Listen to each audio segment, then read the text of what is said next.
What do all these cards have in common?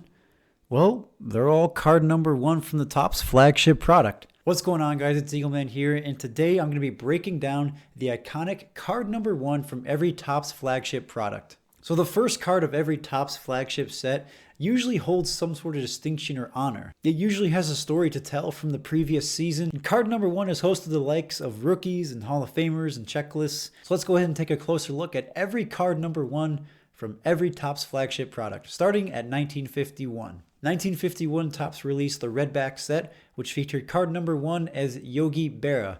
Now, whether or not Topps actually had some premonition behind putting Yogi Berra at the number 1 spot, I guess we'll never know. But nevertheless, Yogi Berra gets the number one spot. Moving on to the very famous 1952 Topps set. Most people know this one, and it's going to be Andy Pafko gets the number 1 card spot. Now, Andy Pafko's card actually sells for quite a bit, more so than other common cards. And the reason being is because that card has gotten destroyed over many years, because when kids used to put the set together, the number 1 card would always go on top, meaning that whoever put the rubber bands or in the storage, the Andy Pafko card would usually get damaged first and take the most beatings, meaning that down the line, that card is not in the best condition in terms of numbers. Although Mr. Pafko did have a pretty illustrious career, a nice long 17-year career, he's still kind of a common name, but his card is very famous for being number 1 in one of the most famous Topps sets ever. Moving on to 1953, Topps would bring us another Brooklyn Dodger, but this time a more famous name by the name of Jackie Robinson. Now, this card is actually very important to Jackie Robinson because a lot of people say him being the number 1 featured spot of a Topps flagship product helped him go to the Hall of Fame. I'm sure there's a lot of debate behind that, and whether or not it's actually true, who knows, but it's still pretty cool, and I think Jackie Robinson is very deserving of the number 1 spot. Moving on to 1954, we have a very unique statistic. As Teddy Ballgame, Ted Williams, he leads off the spot at the number 1 card spot, but interestingly enough, Ted Williams also has another card in the set, card number 250, which is the very last card of the set. So Ted Williams sandwiches the entire flagship product. Going to 1955 Topps now, we kind of have an obscure player by the name of Dusty Rhodes. Now, Dusty Rhodes was the World Series MVP the year prior, which is kind of showing that Topps is taking an interest to the prior season successes of some people. Now, despite Dusty Rhodes being the World Series MVP that year, we can't forget Willie Mays' amazing catch in the same World Series, but Topps seemed to focus on who was the MVP and put Dusty Rhodes as the number 1 spot. 1956 Topps doesn't bring us a baseball player at all. It brings us the former president of the American League, Williams Harridge. He's best known for growing the All-Star game into interleague play, and some of his contributions in the major leagues back then are still felt today, which is probably why Topps gave him the nod at the number 1 spot. And then 1957 and 1958 Topps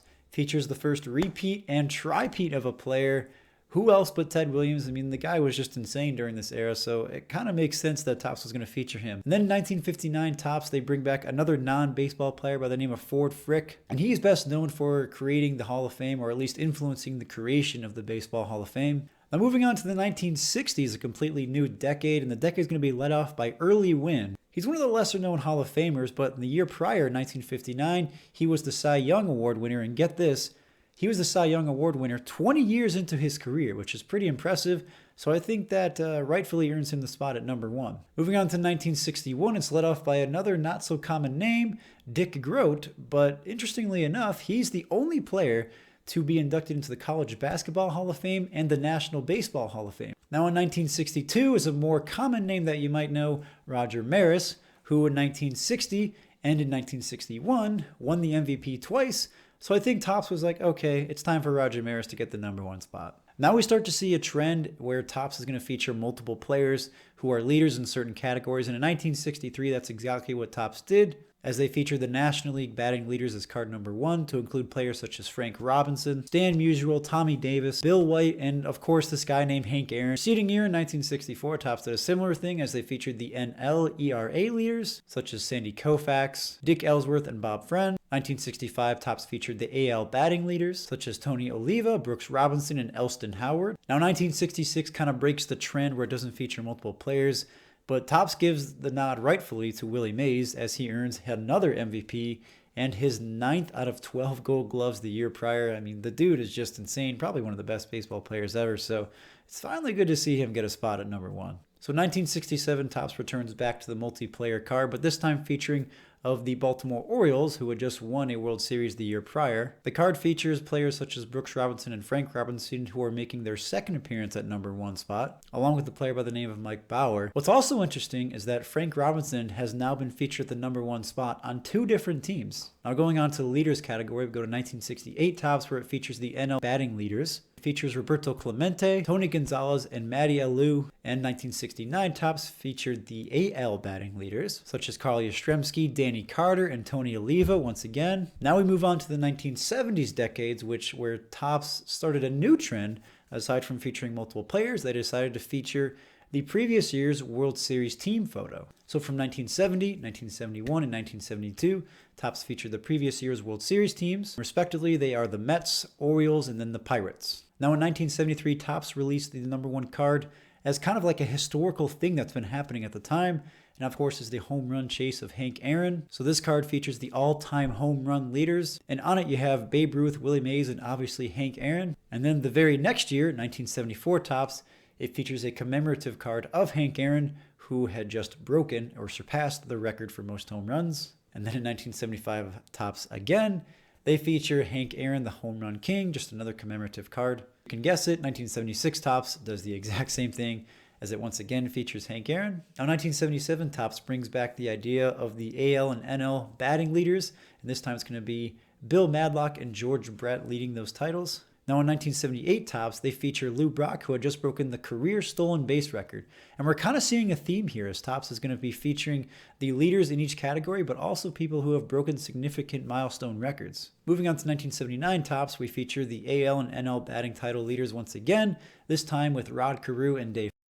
Now we're going to move on to the 1980s decade, where we're going to feature a milestone achieved by 2 different players, Carl Yastrzemski and Lou Brock, who had just achieved a 3,000th hit for their career. And then in 1981, Topps is going to feature the very last multiplayer card. It's going to be of George Brett and Bill Buckner, who are the AL and NL batting leaders. And then moving on to 1982, Topps is going to start a theme of milestone records. So in 1982, they feature Steve Carlton, who had just had his NL record-setting strikeout record. And then in 1983 Topps, they feature kind of an oddball name, Tony Armas, who the previous year had a record of 11 punch-outs. I'm not too sure what all this means. I'm not sure why he get the number 1 spot, but it's kind of like I think it's the most oddball number 1 spot from all the Topps flagship sets.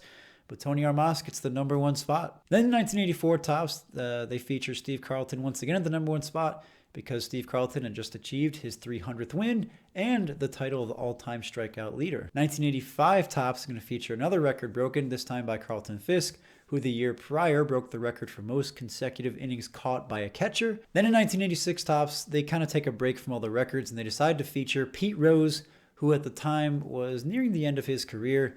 And obviously he had quite the career to his name, so Topps was kind of giving a nod to Pete Rose with that very last card of his, which is officially his last base card as a player. Of course, in 1987, he did have like a managerial card, but 1986, Pete Rose would get the nod for the number 1 spot. Then in 1987, Topps goes back to the record-breaking milestones as they feature Roger Clemens, a very young Roger Clemens, who the previous year had just broken the record for most strikeouts in a game. At the time, it was 20. 1988 Topps, which was the very peak of the junk wax era, they're going to feature Vince Coleman, who the year prior had stolen 3 consecutive seasons of 100 stolen bases. 1989 Topps, they feature George Bell, who the previous season hit 3 consecutive home runs on opening day, which was a record, so they put that at the number 1 card spot. Now we move on to the 1990s decade, which open up 1990, 1991, and 1992 with the same player at card number 1, Nolan Ryan, who is very much deserving at the number 1 spot.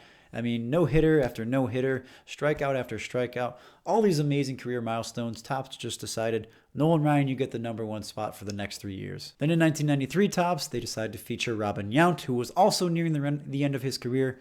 Much like Nolan Ryan and Pete Rose, they decided to give a nod to Robin Yount. Now in 1994 Topps, they decided to switch things up. They decided to feature a young prospect by the name of Mike Piazza. So instead of featuring an all-time great who had a nice long career, they decided to focus on a young gun who might be promising, and I guess it turned out. So they featured Mike Piazza at the number 1 spot. 1995 Topps, they go back to featuring a really good player at the time, which was Frank Thomas, the Big Hurt, who won the MVP the year prior. 1996 Topps didn't feature a Cy Young Award winner, a World Series MVP, or just an MVP. They decided to feature Mr. Padre himself, Tony Gwynn, who was just an incredible hitter at the time, so he'll get the nod at number 1 for 1996. 1997 Topps, there was a guy who was just all the talk at the time, Barry Bonds, who would go on to win 4 more MVPs after his nod at number 1 in 1997. 1998 Topps brought back Tony Gwynn at the number 1 spot. Not because he did anything crazy the year before. He just batted like 370 or something crazy. He had 220 plus hits or something.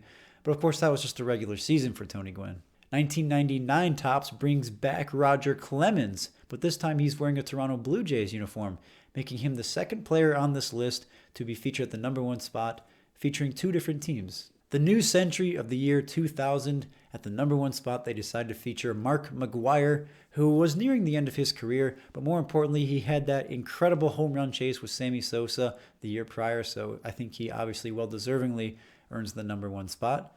Then in 2001, Topps gives another nod to a player who was nearing the end of his career, the Iron Man Cal Ripken Jr. Now 2002, Topps give a nod to Pedro Martinez, who was coming off one of the most dominant pitching seasons we have ever seen in the history of baseball. He did that season in the year 2000, but it was enough to give him the bump 2 years later. In 2003, Topps decided to feature a man who, at the time, signed the most expensive baseball contract ever, Alex Rodriguez. 2004, Topps features a Hall of Famer by the name of Jim Thome, who was featured in his Philadelphia Phillies uniform, although he's kind of known for being a Cleveland Indian. But even though he left the Indians at around that time, he still continued his streak of success, which is probably why he earned the spot at number 1 in 2004. Now in 2005 and 2006, Topps features the same player, Alex Rodriguez, so he gets the spot once again, but this time he's also wearing a different uniform. He's wearing the Yankees uniform, as opposed in 2003. He was wearing his Rangers uniform, making him the 3rd player to be featured on this list who was featured on 2 different teams. Now in 2007, Topps picks probably, next to Tony Armas, one of the most obscure picks for the number 1 spot. His name is John Lackey. He wasn't a Cy Young Award winner or an MVP or a World Series MVP. He was just a regular player. Maybe Topps thought he was going to be the next big prospect. Who knows? It kind of beats me as to why he's number 1, but John Lackey gets the number 1 spot. With such a weird choice in 2007, I think Topps started to go back to their roots. And for the next 2 years, 2008 and 2009, Topps features Alex Rodriguez once again. So that's his 5th appearance on this list. Now, the decade of 2010 leads off with probably the best card or best looking card on this list. It's going to be a Prince Fielder who had just hit a walk-off and is hitting home plate. And that is probably just such a cool card. I love having that card in my collection personally. So that one's going to go to Prince Fielder. Now in 2011 and 2012, they're going to feature the same player by the name of Ryan Braun, who was at the time a very dominant player, MVP winner, just pretty consistently good at the time. So he's going to get the nod back-to-back years. And in 2013, Topps is going to feature the previous year's Rookie of the Year, Bryce Harper, who was coming off a dominant rookie season. And Topps thought maybe this guy's going to be pretty good, and I think they were right. In 2014, Topps features another promising player by the name of Mike Trout. I don't know if you've heard of him.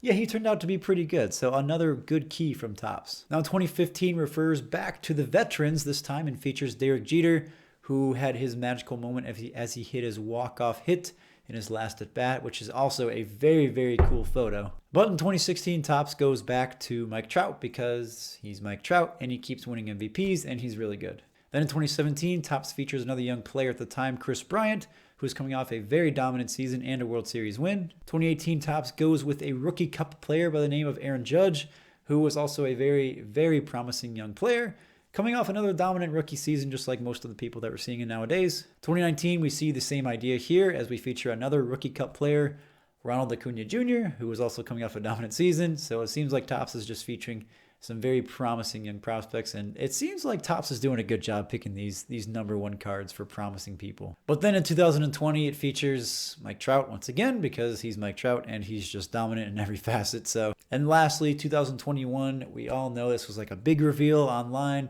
It was Fernando Tatis Jr. Pretty cool photo of him as well, coming off a very dominant season. He's very exciting, very likable by a lot of people. So, very respectable that it gets the number 1 spot. So I just went through every single Topps flagship product and their number 1 card. Let's look at some statistics now of how the breakdown is for who and which teams got featured and some trends that we might have seen. So looking at the number 1 spot, the first fact that I noticed is that 14 different players have been featured at the number 1 spot at least 2 or more times. And like I've been saying throughout the list, 3 of those players have been featured on more than one team: Alex Rodriguez, Frank Robinson, and Roger Clemens. And if we're looking at all the teams that have been featured at the number 1 spot, 8 different teams didn't even get a feature at the number 1 spot yet. Alex Rodriguez and Hank Aaron hold the spot for the most appearances at the number 1 spot. Alex Rodriguez and Hank Aaron both appeared 5 different times at the number 1 spot. The New York Yankees hold the spot for most appearances as a team with 10 different appearances at the number 1 spot. And the runner-up would be the Boston Red Sox with 7. So that's basically all I have to share about the number 1 card from the Topps Flagship product. I can't tell you how much fun it was to actually go through each number 1 card. I mean, I've been flipping through cards my whole life, and I've recognized a lot of these number 1 cards, but it didn't really occur to me that this was the number 1 leadoff card for the flagship set. And it seems like Topps does place some respect to the number 1 card. And obviously we're seeing it now more so nowadays, as Topps puts out these polls every year, like who's going to be the number 1 spot this year. So it's pretty exciting and pretty cool to see some trends that Topps has done. Whether or not it was intentional or not, who knows? But it's pretty exciting and very fun to see the history of Topps cards go down the line. So hope you guys did enjoy this video. If you guys did, please leave a like and subscribe. Comment down below your favorite part of this video. I would love to hear your feedback about it. But other than that, I will see you guys in the next video.